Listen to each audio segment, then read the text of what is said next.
네, 매주 매주 금요일에는 양김 시대로 여러분들 만나 뵙고 있습니다.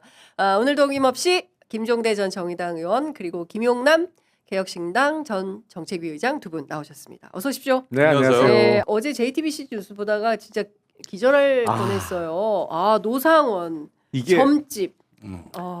우리가 약방의 감초라는 말이 예, 있잖아요. 예. 근데 이 정권에는 정말 무속이 빠지면 얘기가 안 돼. 안 돼. 맞아. 처음부터 끝까지 그런 것 같아요. 무속으로 시작해서 네. 끝까지 무속이야. 근데 아니 그래도 정보사령관이면 투스타로 전역한 거 아니에요? 그렇죠. 물론 불미스러운 일로 불명예 전역을 했지만 퇴역 장성이 점집을 할 거라고는 생각도 안 했는데 네.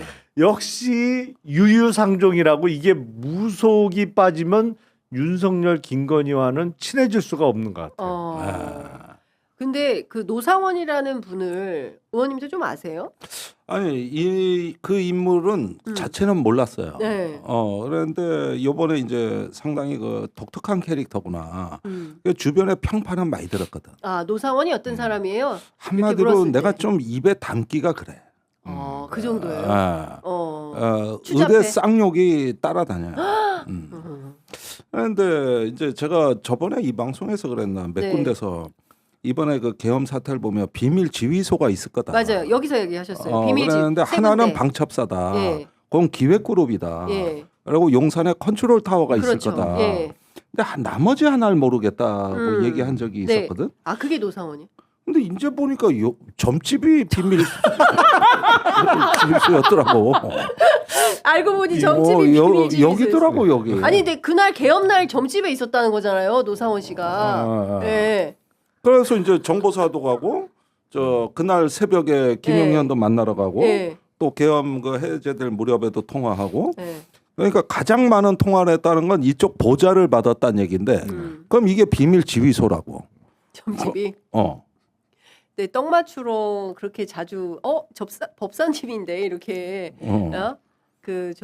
편의점 사람이 얘기도 하고 취재를 꼼꼼히 했더라고요. JTBC가. 그렇죠. 그러니까 네. 이게 말이 되는 게 네. 이게 그 현역이 할 수 없는 임무. 그거는 이제 최근에 이건 뭐 조금 어려운 말일지 모르겠습니다만 2011년에 미국의 윌리엄 린드라는 전쟁학자가 있어요. 그 사람의 이론이 국내에 엄청나게 풍미해돼가지고 모든 장군들이 다 학습한 게 제4회 전쟁론이에요. 이제 전쟁 양상은 현대전이고 네. 제4회 전쟁론으로 바뀌었다 그러는데 이게 제3세대 전쟁하고 분명히 차별점이 있어요. 그게 뭐냐면 최근으로 올수록 그냥 전쟁이 물리적 전쟁이 아니라 심리전, 이념전, 또 문화전쟁하고 결합이 된다는 이론입니다. 네. 그걸 일컬어서 제4회 전쟁이라 그랬는데 네. 거기에서 나오는 가장 핵심 개념이 분란전이에요. 그런데 이거는 뭐냐면 사보타지입니다. 네. 그러니까 어떤 특수부대가 민간인 목장으로 적지에 들어가서 유격전을 전개하거나 아니면 암살, 테러 등 사보타지를 함으로써 그 사회의 인프라, 망을 완전히 깨버리는 개념을 네. 분란전이라 그러는데 이게 왜 장군들 사이에서 풍미했냐면 북한이 그런 걸 전개한다는 거예요.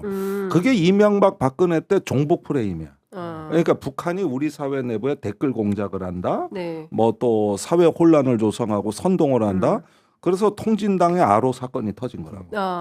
이게 다 그러면서 이게 구체화됐는데 그때 한 걸음 더 나가서 박근혜 정부 때 얘기한 건 우리도 분란전을 해야 된다 했어요. 그래서 대북 전단을 보내고 확성기 방송을 하는 겁니다. 그리고 그 이상도 해야 된다고 돼 있는 거거든요. 네. 근데 이거는 정규군이 하는 임무로서는 좀 부적합해요. 아니 좀 부적합한 게 아니라 심각하게 부적합한 거죠. 정규군이 그러니까 그래서 이 민간인인 노상원 씨 그리고 이분이 성범죄 이력이 있는 사람이고 지금 JTBC 보도를 보면 신기 있는 보살님으로 주변에 알려져 있고 그리고 동업한 역술인들이 우리 서로 그 절에서 기도하다가 만난 사이고 그 시점은 2019년이고 명리학을 공부한 노전 사령관이 영적인 끼도 있다. 근데 이 영적인 끼는 사실은 김건희 여사 명태균 씨. 네. 또 통용되는 얘기였어요. 이게 일종의 공통점이에요. 아니 그리고 뭐 천공, 건진법사 법사. 다 그거를 뭉친 거죠. 백제권 뭐 이런 사람들 네. 다 그런 거잖아요. 근데 그러니까 그런 또라이들이 더 이런 분란전에는 좋아. 아니 아. 근데 제가 보기엔 네. 이거는 4세대 전쟁론이 아니고 5세대 전쟁론이네. 분란전과 심리전을 활용하는 게 4세대잖아요. 네. 거기에 무속이 첨가되면서 이거는 그런가? 5세대 전쟁론으로 이제 이번 계엄을 한 거네요. 네. 그러고 보니까. 그러면은 거기서 롯데리아가 또 나와요. 이 사람들이 보면은 네. 정규군이 할 수 없는 거. 일단 성관이 뭐 거기서 예. 연행했다는 거를 정규군이 아니라 예. 이런 어떤 특수한 요원들 오비 중심으로 했다 그러면 흔적을 안 남기기가 용이합니다. 두 번째는 이제 이 분란전에 요체가 있는 거거든요. 네. 그건 뭐냐면은 이 계엄 이후 사태를 본 것이죠. 네. 그러니까 대규모로 이제 시위 때가 이제 소요 사태가 일어나고 네. 또 어떤 그 직결 지점이 있거든요. 예. 뭐 시청역 앞이라든가 광화문 광장이라든가 네. 또는 용산이 될 수 있는 겁니다. 여의도도 될 수 있고.